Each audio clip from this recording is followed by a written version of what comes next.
meeting d'avui. Avui tenim amb nosaltres la Montse Cerqueda, que és la vicedegana segona del Col·legi de Graduats Socials de Barcelona i delegada també a Lleida del col·legi, i amb un objectiu molt clar, que és explicar-nos i en la mesura de lo possible, perquè som conscients de la gran quantitat d'informació que està apareixent dia darrere dia darrere dels BOEs, i amb l'objectiu d'explicar-nos la situació actual dels ERTEs, intentar solucionar consultes que puguem tenir de cara a poder conèixer què és el que podem fer amb els ERTEs i en quina manera se podran d'alguna manera substituir, potser per altres productes, ho anirem veient tot avui, i també, evidentment, d'una problemàtica també molt important que tenim avui amb els nostres autònoms per intentar donar-nos informació i il·lustrar-nos respecte a la situació actual dels autònoms, que sabem també que és molt complexa i que en aquests moments són una part feble també de l'impacte que aquest Covid-19 ha tingut.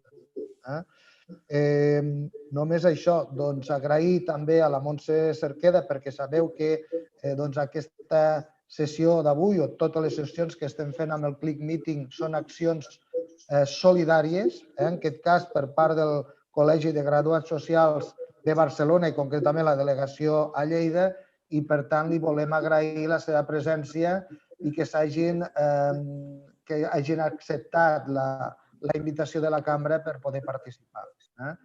Doncs, Montse, quan vulguis, recordar-vos també que teniu la possibilitat de fer preguntes i respostes i que al final de la sessió de 30 minuts analitzarem les qüestions i la Montse intentarà donar llum a les vostres preguntes. Benvinguda, Montse, i endavant. Moltes gràcies, Josep Ramon. Primer que res, agrair-vos a vosaltres, a la cambra, la invitació que ens heu fet a donar-nos veu amb aquesta situació que ens trobem empreses i treballadors i que intentarem aclarir el màxim possible el que ens deixen els butlletins, com bé has dit, amb l'honestitat que ho hem estudiat, però bé, és canviant, fins i tot amb interpretacions, no només amb legislació, i després també restem a la vostra disposició per si alguna cosa va canviant. Però de moment, fins avui i en aquesta hora, explicarem el que sabem. Bé, primer que res, com bé tots sabem, tot això parteix d'un Real Decret, el Real Decret 463/2020, que és el que ens va declarar l'estat d'alarma al país, primer per un període més curt, després s'ha anat prorrogant segons les necessitats sanitàries i el que el govern ha anat creient convenient, però parteix d'allí, parteix d'un títol enunciatiu d'unes quantes activitats que, amb la seva gran majoria, van ser hostaleria, comerç, tot el que eren centres infantils, activitats esportives i tot el que feia referència, en definitiva, a les grans aglomeracions de persones, si fossin treballadors o fossin usuaris, d'acord? Llavors, amb la intenció que, com sabeu, ens confinéssim i d'alguna manera ajudéssim a que els serveis sanitaris poguessin donar abast. Bé, hem estat en un estat d'alarma, el que ens ha permès, ja que hem tingut que tancar alguns negocis, si per exemple ens posem a pensar l'abast que ha pogut tenir això, si ens assentem per un moment, tanquem els ulls i veiem què és tota l'hostaleria del país, o sigui, tota l'hostaleria d'Espanya, en aquest cas, i tot el comerç, només que arribem a l'abast d'això, ens donarem compte que és immens, és un abast tremendo. Un abast que ha fet que tant pel que fa a les prestacions de cessament d'autònoms com pel que fa a les prestacions d'atur que han esdevingut en aquests ERTEs, s'hagi magnificat a unes quantitats que en cap cas ni podíem imaginar ni estàvem preparats per rebre. Aquí ja hem tingut un gran paper els graduats socials, perquè, per qui no ho sàpiga, dels participants que tenim, els graduats socials som una de les 3 professions jurídiques que hi ha al nostre país, juntament amb els advocats dels procuradors, i en el nostre cas, la nostra especialitat és el dret del treball i seguretat social, en el qual, com podreu comprendre, doncs, ens ha tocat de ple i a tots, no? Amb la complexitat que hem tingut que atendre ERTEs i també a les empreses que han continuat treballant normalment com a serveis essencials, com pot ser l'agricultura, com pot ser el comerç pel que fa a l'alimentació, com pot ser tantes altres activitats que han continuat obertes. I hem tingut que donar, i encantats de fer-ho, cobertura a tots plegats. Llavors, què ha passat? Ha passat que han anat passant setmanes, com us deia, s'han anat allargant l'estat d'alarma i de cop i volta ens hem trobat amb el Real Decret Llei 18/2020, que és de 13 d'abril, per tant molt recent, en el que d'alguna manera ens fa una miqueteta un canvi de regles del joc. Abans d'aquest Real Decret, totes les empreses que s'havia decretat un expedient de regulació d'ocupació per força major, si l'empresa tenia menys de 50 treballadors, doncs l'empresari quedava exonerat del pagament de les prestacions durant tot el temps que hagués d'estar tancat, depenent de com aniria la durada de l'estat d'alarma i, a més, després de les fases de desescalada. Tot això és el que sabíem abans d'aquest Real Decret Llei 18/2020, que, com us dic, és del dia 13 d'aquest mes que estem, del 13 de maig. És que amb tants mesos quasi que em perdo i tants boletins, perdoneu-me si alguna de les dades de dates m'equivoco de més perquè portem moltes dades barrejades al cap. Doncs, com us deia, abans d'aquest Real Decret, era així, no? Totes les empreses tancades per causa de força major, les de menys de 50 treballadors, exoneració del 100% de la quota empresarial de l'empresari, i les de més de 50 treballadors, un 75%. Per tant, el 25% correia a càrrec de l'empresari. Automàticament, aquests treballadors, tots o en part, perquè hi ha hagut activitats que també han estat de força major, però per serveis mínims hi ha hagut treballadors que s'han quedat a l'empresa treballant tota la jornada o menys, però s'hi han quedat. Doncs tots aquests treballadors cobraven de l'atur, amb la proporció que es quedaven, entre cometes, sense feina efectiva, perquè sempre han format part de la plantilla, aquests treballadors mai han deixat de... però estaven, com si diguéssim, apartats en un ERTE de força major. Doncs aquests treballadors cobraven el 70% o cobren el 70% de la base de cotització que tenien reconeguda en nòmina. Bé, doncs a partir del Real Decret Llei 18/2020, tot això ha canviat una miqueteta, amb el sentit de que s'introdueix una figura que no era habitual, de fet no existia, que és l'expedient de força major parcial o total. El total és aquelles empreses que, donada la seva activitat i donada la fase de desescalada en la que ens trobem, encara no poden tornar a l'activitat. Cap dels seus treballadors, perquè no poden iniciar l'activitat a causa dels requeriments que la fase i el territori els requereix en cada moment. D'acord? I després tenim els expedients de força major parcials, que són aquells en els que el total es converteix en parcial en el moment en què reiniciem l'activitat, encara que sigui a poc, encara que sigui a temps parcial els treballadors i encara que no siguin tots els treballadors. Poden passar les 3 coses, que tornin tots, que no tornin tots o que els que tornin no tornin ni a tota la jornada. Se prime el fet que es vagi reintroduint l'activitat dels treballadors parcialment. Tot això fa que nosaltres el que hem de fer des dels despatxos és una selecció important per quan els hem de reintroduir a l'hora que els hem de donar de baixa parcialment del cobrament de prestacions, perquè si tornen a treballar amb la mesura que sigui, doncs aquell mateix percentatge no el poden cobrar d'atur, perquè serien prestacions indegudes que haurien de retornar. Si ja era complicat per part nostra i de l'administració el gestionar tots els desempleos perquè històricament no teníem ni un enllaç directe informàtic, perquè tots els treballadors sempre havien demanat les prestacions de manera presencial al considerar l'administració que al quedar-se sense feina doncs no tenien altra feina que anar a presentar la prestació, que certament hi havia una lògica amb aquesta definició. Clar, al trobar-se d'un dia per l'altre que es tancava la porta física, que era l'única entrada d'expedients, ara ho hem tingut que fer telemàticament amb un canal que no teníem ni treballat ni d'alguna manera provat perquè anés perfectament bé, amb la qual cosa tots aquests problemes afegit a que hi ha hagut, com us deia al principi, una allau de sol·licituds han fet que sigui complicat. Encara en queda per resoldre, perquè altre cop el volum ha fet que sigui així, i també ara ens trobem amb la segona part, i és que amb els que queda per resoldre n'hi haurà que haurem de canviar-los la situació que tenien, canviar-los en el sentit de si realment cobraven tota la jornada perquè estaven alerta tota la jornada, doncs ara n'hi haurà alguns que cobraran una part sí, una part no, altres que els desafectarem tots. Bé, ho intentarem fer el millor possible, com sempre, perquè els nostres programes s'hi van adaptant.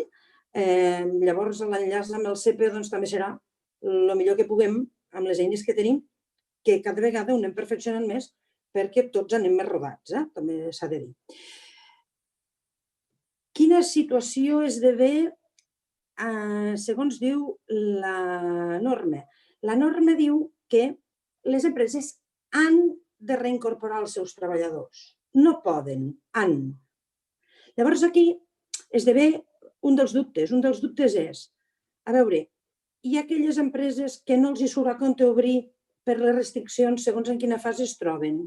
La norma diu que han, però de vegades no és ni rentable ni a vegades possible, perquè potser tampoc no s'han pogut gaudir i no han pogut proveir-se de prou de matèria primera per tal de poder obrir. Doncs aquest han, que és més imperatiu que potestatiu, ens fa dubtar no tant a l'hora d'obrir o no obrir el negoci, perquè això és un tema que no se li pot obligar a l'empresa que obri, sinó el dubte que ens ofereix i que encara ningú ens ha resolt, suposo que en els propers dies ho podrem aclarir, doncs és si el fet que sigui imperatiu ja fa que passem d'un ERTE total a parcial. I vosaltres podeu pensar, si no han obert, per què hem de passar amb un ERTE parcial? En principi, si podem acreditar que no podem obrir, a pesar que estiguem en una fase perquè no tinguem material o perquè puguem acreditar fefaentment quan tinguem una inspecció, perquè segurament això ens serà revisat, doncs que no vam poder obrir, no perquè no volguéssim, sinó perquè encara que la fase ens ho permetés, no teníem prou ingredients per fer-ho, doncs podríem considerar que podrem continuar gaudint de les bonificacions del 100% de força major. Però això no us ho puc assegurar, perquè tot i que hem demanat diverses interpretacions, tenim opinions de cada banda.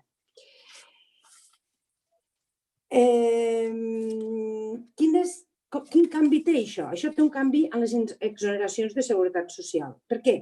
Perquè quan no reiniciem l'activitat, encara que sigui a partir d'aquest Reial Decret, doncs continuarem gaudint del 100% d'exoneració quan no reiniciem l'activitat i no desafectem cap treballador de l'ERTE.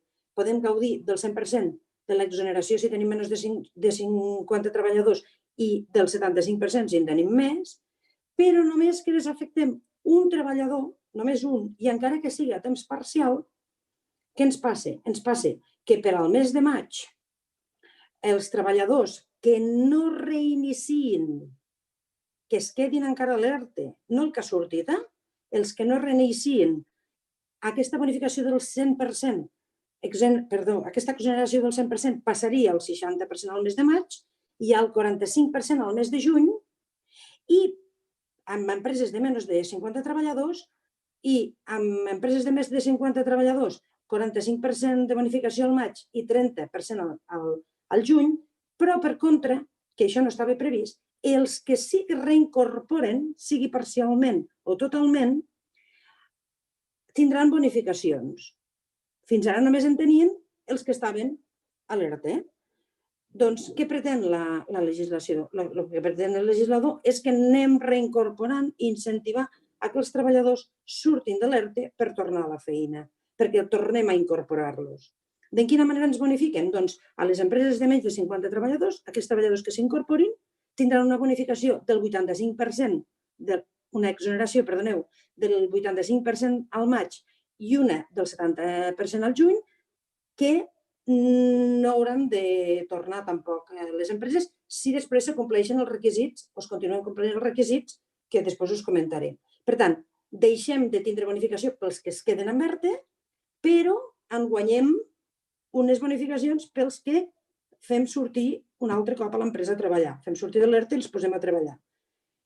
Un 85% al maig i un 70% al juny a les empreses de menys de 50 treballadors i un 60% al maig i un 45% al juny de bonificació a les empreses de més de 50 treballadors.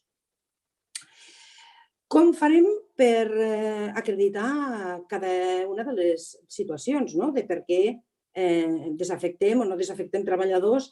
Doncs el que ens diu el mateix Reial Decret 18/2020 és que haurem de fer una declaració responsable de cada empresari i per cada compte de cotització abans de liquidar les quotes de seguretat social explicant el per què hem desafectat o no hem desafectat treballadors i de quina manera. D'acord? També, prèviament, antes de desafectar aquests treballadors, s'ha de fer la comunicació al Servei Públic de Salut, al Servei Públic d'Empleo, per tal que ells puguin anar anotant per la nòmina de final de mes quins treballadors surten de l'ERTE i en quin percentatge, perquè se'ls pugui pagar correctament.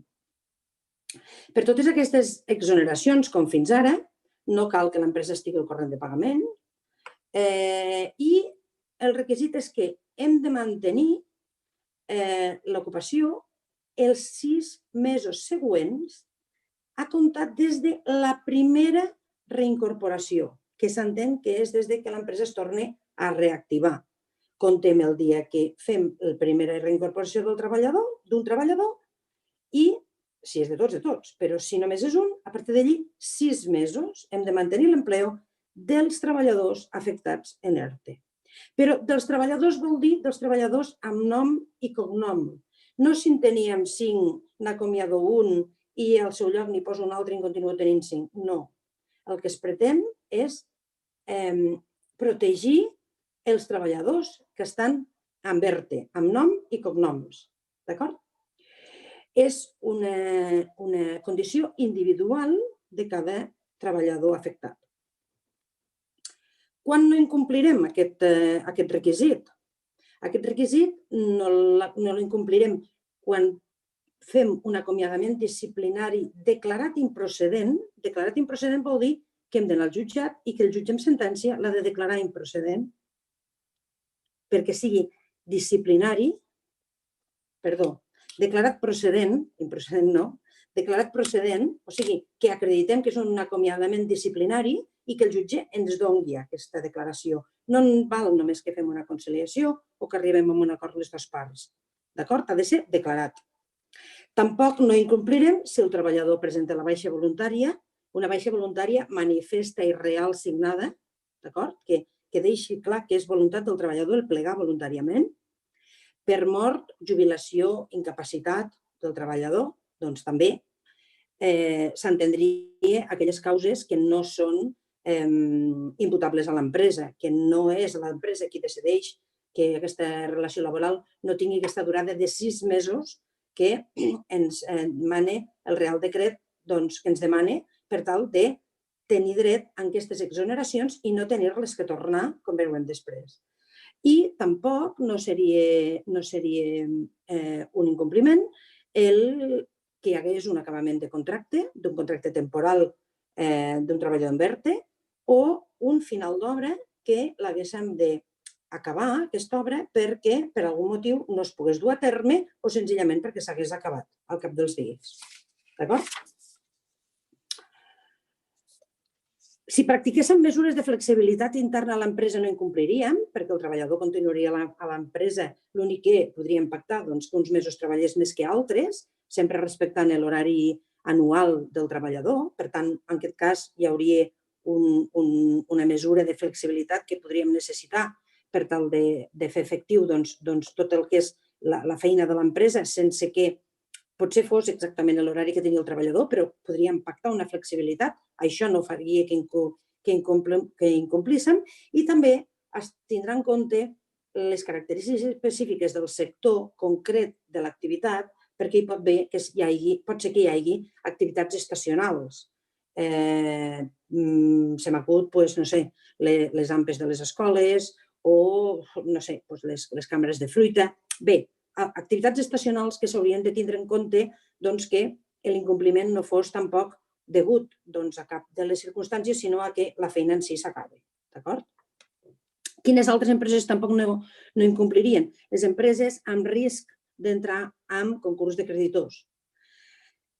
Són aquelles empreses que, per exemple, en 3 mesos no han pogut pagar la seguretat social o en 3 mesos no han pogut pagar les obligacions tributàries o s'han endarrerit 3 mesos amb el pagament de nòmines. Aquestes empreses que es consideri que hi ha risc de que entrin en un concurs de creditors, tampoc no s'entendria si realment el que es demostra fefaentment que no hi ha liquiditat a conseqüència de la poca facturació en la reactivació o qualsevol motiu, aquestes empreses tampoc no es consideraria que han incomplert perquè no seria una causa imputable a l'empresari el no voler continuar amb aquests 6 mesos de compromís de manteniment d'empleo. Hi ha altres factors que la llei concursal preveu amb aquest article, que ja en si un cas les consultaríeu, però també podria ser embargs que afectin el patrimoni del deutor, etc. Però en realitat seria quan l'empresa es veu amb un compromís d'impagaments de 3 mesos consecutius de les obligacions més elementals, directament de cotitzacions i salaris. Què passa si finalment incomplim perquè hem d'acomiadar amb algú, però l'empresa, tot i així, no incorre en el perill d'entrar en concurs de creditors o senzillament no podem complir amb aquests 6 mesos de durada de contractació de les persones que estan en l'ERTE?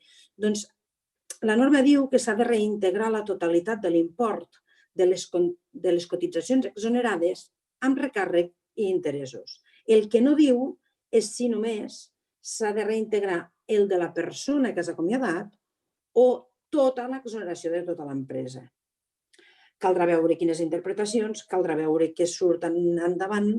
Entenem que el lògic seria només l'empresa, perquè si, per exemple, acomiadem un treballador d'una empresa de 25 treballadors, tampoc seria normal que haguéssim de tornar la cotització dels 25, l'exoneració de cotitzacions dels 25, quan només hem incomplert amb un. Però per això també ens caldrà una mica de temps per veure com s'interpreta, perquè ja us dic, això és des del dia 13, avui estem a 23, han passat 10 dies i tot i que hem estudiat molt, a vegades veure els matisos costa una mica més perquè realment és complex el que estem vivint i és complex tot el que s'ha legislat fins ara i tot el que ens hem d'anar adaptant a la situació real. Bé, també és cert que aquest Real Decret 18/2020 va sortir el dia 13 i va haver empreses que van començar a desafectar ja, depèn de les fases, el dia 4 del mes de maig. Llavors, què passa? Passa que en un principi, i quan va sortir la llei, va sortir a partir del dia 13 i nosaltres ens preguntàvem i què passa amb els que hem tingut que desafectar perquè l'empresa ens ho ha demanat des del dia 4 cap aquí? Aquesta gent no tindrà dret a les bonificacions per reincorporació? Bé, doncs al cap d'un parell de dies, un butlletí red ens va aclarir que sí, que seria tot el maig i tot el juny i que d'alguna manera aquest buit que hi havia sembla ser que sí que podrem aplicar les bonificacions. Bé, per últim, i després a falta de les preguntes i tot el que us pugui aclarir, us faré 5 cèntims del que és la prestació de cesse per activitat dels autònoms, que també parteix del mateix Real Decret 463 de l'estat d'alarma, en el que les mateixes empreses que tenien que tancar la seva activitat i que van tindre que fer un ERTE si tenien treballadors, doncs encara que fos un autònom sense treballadors o el titular d'aquesta empresa que tenia treballadors al seu càrrec, si estava a les activitats que quedaven prohibides el seu desenvolupament per el decret d'estat d'alarma, doncs també havien de tenien dret a demanar la prestació del cessament d'activitat. En principi, també amb caràcter anunciatiu per activitats. Després va sortir una llista de CNAEs que eren els que realment hi tenien dret com a causa de força major, que hem tingut que anar després veient si tots aquells que vam demanar tenien aquell epígraf de CNAE per considerar-se força major i si no, doncs els hem de canviar a l'altra modalitat que hi ha de prestació de cessament d'activitat, que és per a aquells autònoms que, tot i no tenir l'activitat interrompuda per força major, doncs per les circumstàncies socials que estem vivint i de consum han vist disminuït en més d'un 75% els seus ingressos en relació als 6 mesos naturals anteriors a decretar-se l'estat d'alarma. Això és de setembre fins a febrer. D'acord? Llavors, el que hem fet els graduats socials amb els nostres clients, paral·lelament a demanar els ERTEs dels seus treballadors, hem demanat la prestació de cessament d'activitat a la mútua d'accidents de treball a la que ells estaven adscrits i hem aconseguit dues coses, que els hi paguin una prestació també del 70% de la base de cotització per la qual tinguessin ells reconegut, estessin ells cotitzant i alhora també que se'ls exonerés el pagament de la quota d'autònoms. Cert és que el mes de març es van carregar les quotes perquè del 13 de març que va sortir el Real Decret d'estat d'alarma fins al dia 30, amb el temps que hem necessitat nosaltres per poder també demanar les prestacions i les mútues reconèixer, doncs es van carregar els autònoms perquè és un procés automàtic, però també és veritat que s'han anat tornant d'ofici i si encara en queda algun, doncs els tornen d'ofici perquè, així com la Seguretat Social hem tingut una mica més de temps perquè la Seguretat Social dels treballadors de març es paga a l'abril i hi ha hagut un mes i mig, doncs els autònoms no. El rebut de març es paga a 30 de març. Llavors va estar carregat automàticament, hi va haver una mica de malestar perquè els autònoms primera no havien cobrat perquè no havien pogut resoldre els expedients i segona se'ls va carregar el rebut d'autònoms, després ja van anar resolent-se i han anat cobrant i se'ls ha tornat el pagament del rebut.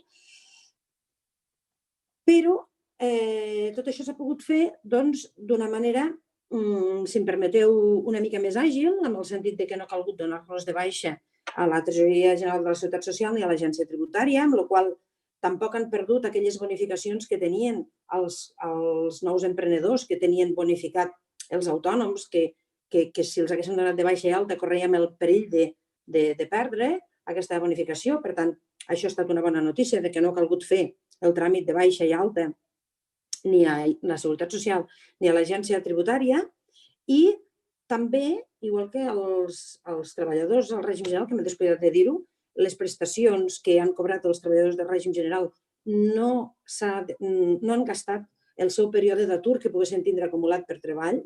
Per tant, ha sigut, si em permeteu, un període d'atur, entre cometes, gratuït en el sentit que si tenien 2 anys, dret a 2 anys de prestació, quan acabi l'ERTE continuaran tenint 2 anys de prestació, no n'han consumit, doncs els autònoms també han cotitzat i tampoc no se'ls resta de la seva prestació de cessament d'activitat que poguessin tindre dret a futur si haguessin de tancar.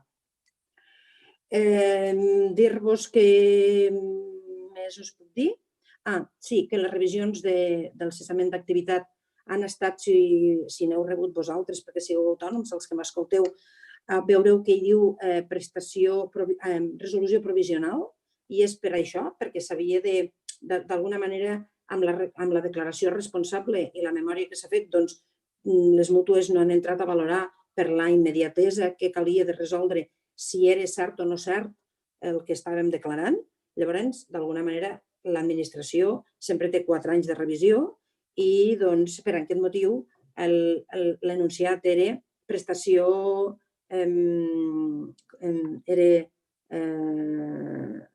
provisional, resolució provisional, perdoneu, de la prestació perquè l'administració reserva el dret a revisar-ho i si no ho hem fet bé o ho hem demanat quan no toqui, a poder reintegrar aquestes prestacions. Dir-vos també que aquesta prestació del cessament d'activitat és compatible amb qualsevol altra prestació que el treballador pogués cobrar. Per exemple, una incapacitat d'una activitat que res tingués a veure amb l'activitat que estava fent d'autònom que li permetia ser autònom i cobrar la prestació, doncs la prestació del cessament d'activitat també ha estat compatible amb alguna prestació que hagués pogut tindre el treballador autònom, en aquest sentit.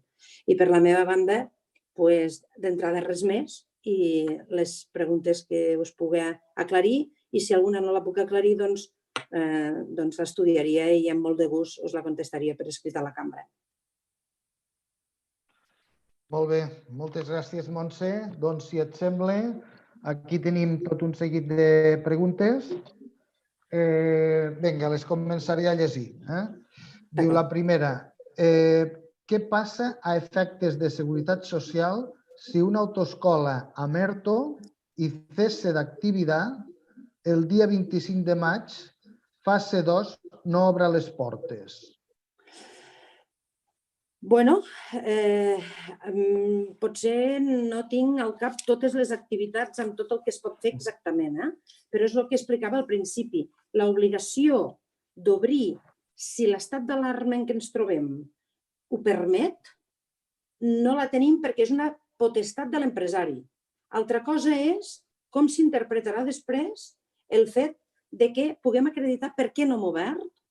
Nosaltres ens continuem aplicant el 100% de bonificació perquè d'alguna manera no hem obert, i com valorarà l'inspector per quina causa no hem obert i si l'acreditació era suficient.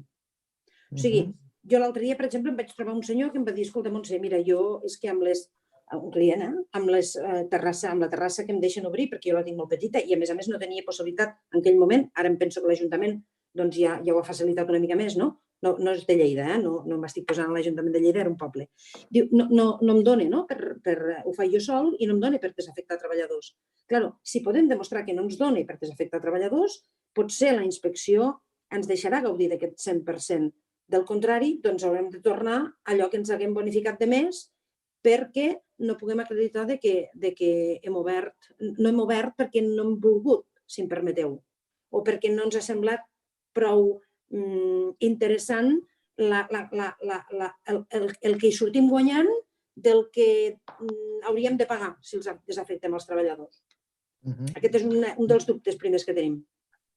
La mateixa persona continua preguntant, diu, què passa si... Perdó, el que sí que és segur és que el cese, si no ho canvien un altre cop, però el cese d'activitat serà fins al 30 de juny encara que obri el senyor de l'autoescola. Ens queda dubtes amb els treballadors, però com que l'estat d'alarma, ara com ara, és fins al 9 de juny i el cese de força major diu que serà fins l'últim dia del mes que s'acabi l'estat d'alarma, el que sí sabem és que el juny, sigui com sigui, hi té dret aquest senyor. Els treballadors ens queda el dubte.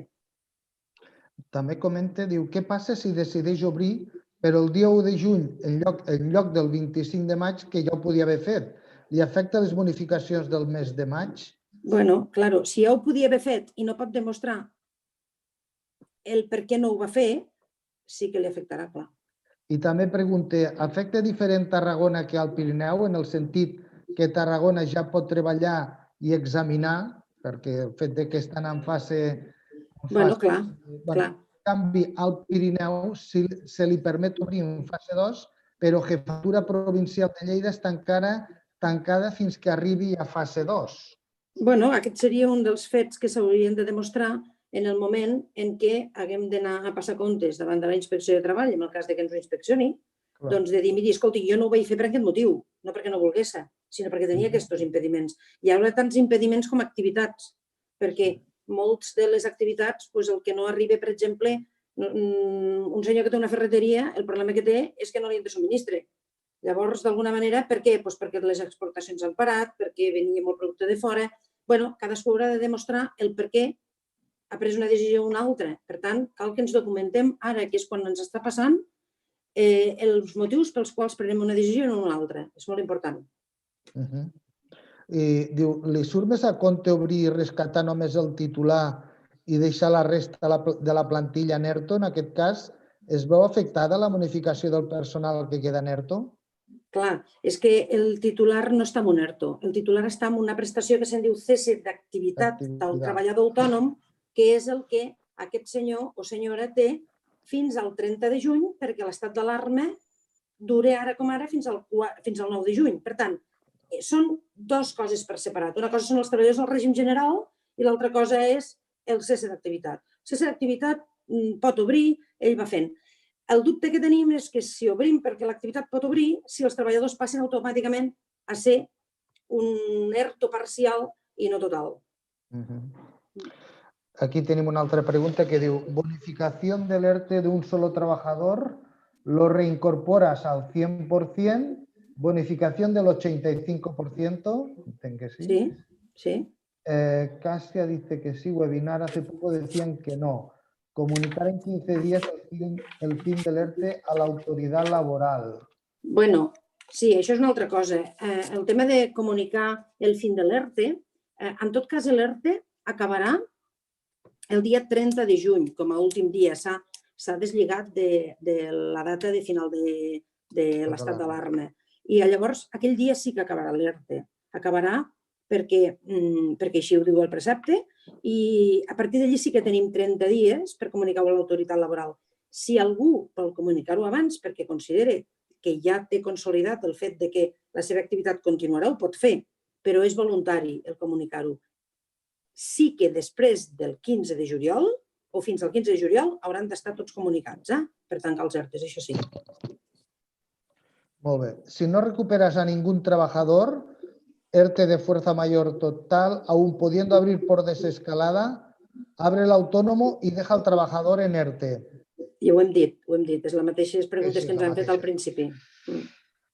Què passa amb un cata de floristeria que no, bueno, entenc un comerç de floristeria que no ven menjar per animals, per tant va tancar el 14 de març, al març no complia amb la reducció, al mes d'abril decideix fer venda online a partir del 15 d'abril i, per tant, tampoc compleix amb la reducció del 75% a l'abril.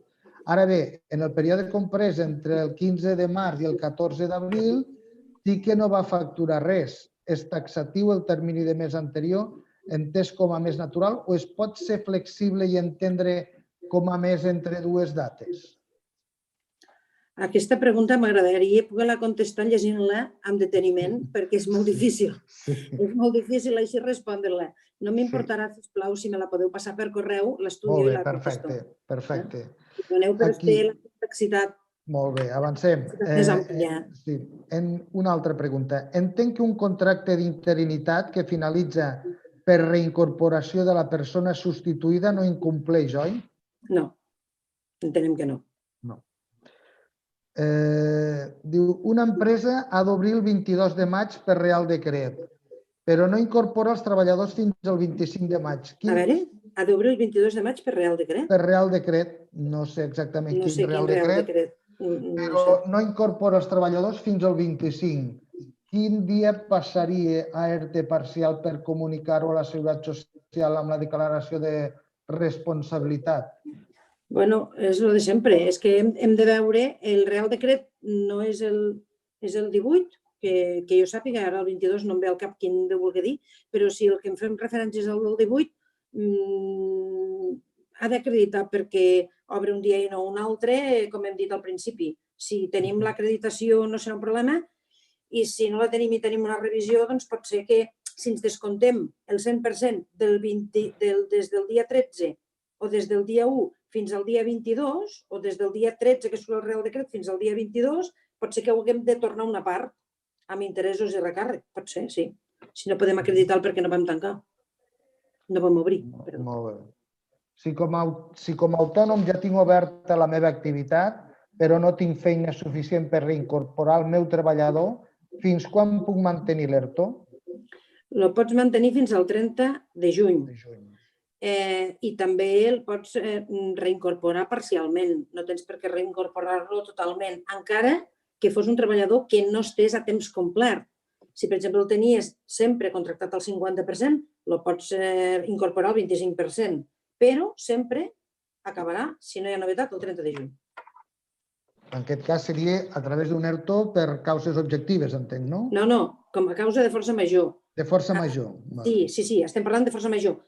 També m'he descuidat de dir que durant aquest temps i d'ara i fins al 30 de juny podem començar a treballar veient què pot passar a la nostra empresa a futur, juliol, agost, perquè anem coneixent, anem veient dia a dia com va evolucionant la demanda del client i de més, i també podem estar, en el mateix moment que tenim un expedient de força major, començant a preparar un expedient per causes econòmiques o productives, un ETOP, que ara s'ha ficat de moda aquestes sigles, doncs el podem anar preparant perquè, encara que no haguem acabat de preparar-lo, perquè és més complex, s'ha de fer consultes amb el representant dels treballadors, amb els sindicats, no és tan automàtic com el de força major, encara que el anem preparant i arribi el 30 de juny i no el tinguem concedit, que no concedit, sinó acabat l'expedient, perquè aquest no cal una resolució expressa de l'autoritat laboral, però sí que hi ha que fer tot un procediment perquè pugui ser aplicat, doncs ni que l'acabéssim per consultes o pel que fos, el 5 de juliol tindria efectes 1 de juliol i s'enllaçarien un a l'altre.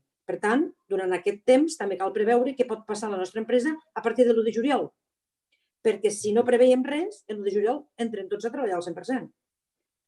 També és una cosa que durant el que queda de maig i el mes de juny ens hem de plantejar què necessita cada client i cada empresari que necessita la seva empresa.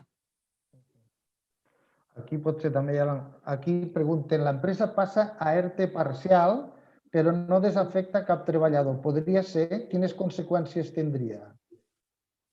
Passi a ERTE parcial i no desafecta cap treballador. Bueno, aquest seria el cas de les empreses que, tot i pugui treballar per la fase que estiguin, no comencessin o no tinguessin cap justificació. Passarien a un ERTE parcial perquè haurien de fer una declaració responsable de per què no han començat.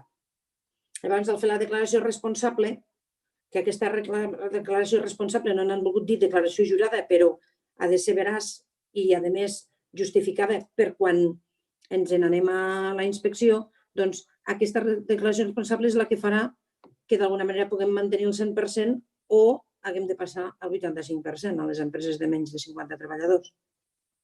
Molt bé. Bueno, finalment, a veure, jo diria que ja estan totes, per tant, doncs en principi donaríem per tancada les qüestions. Aquí ve que, para todos, si una empresa, su administrador tiene 2 negocios, puede hacer, perdona. Sí. Si una empresa, su administrador tiene 2 negocios, ¿puede hacer cese en uno de ellos? ¿Qué pasaría con su autónomo? Bueno, puede hacer cese en uno de ellos, que entiendo que ya lo habrá hecho y será en función de si es por causa de fuerza mayor o por ingresos.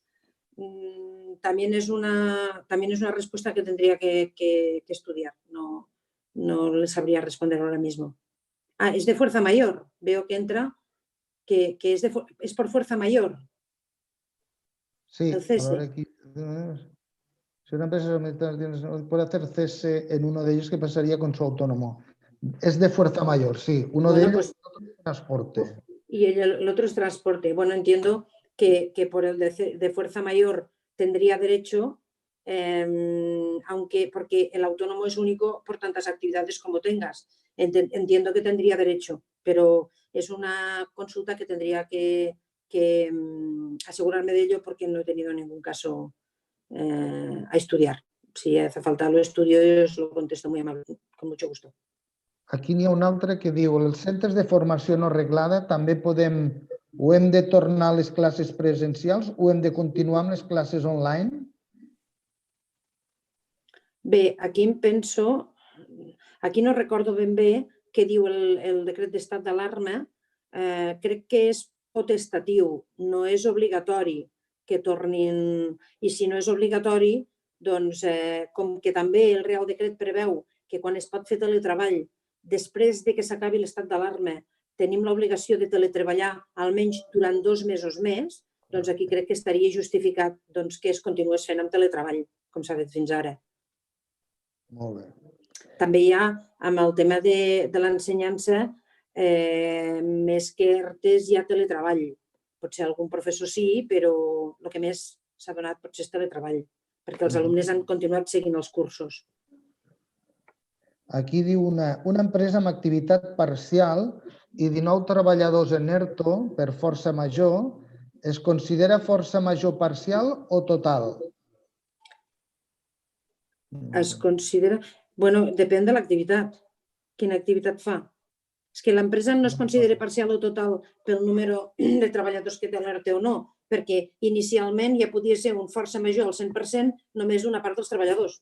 Això, que passi a total o parcial a partir del Real Decret 18/2020, no depèn de com sigui l'ERTE del treball de l'empresa, sinó de l'activitat que tingui, de l'àmbit geogràfic on es trobi i de la situació des de l'escalada del moment.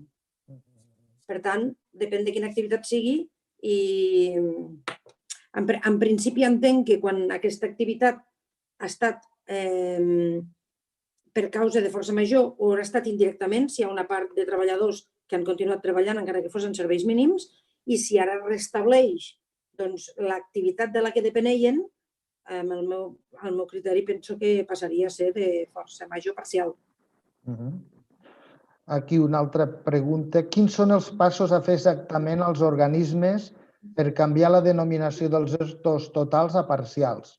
Doncs s'han de fer primer que res, anar a veure un graduat social, si em permeteu, ja aquí soc.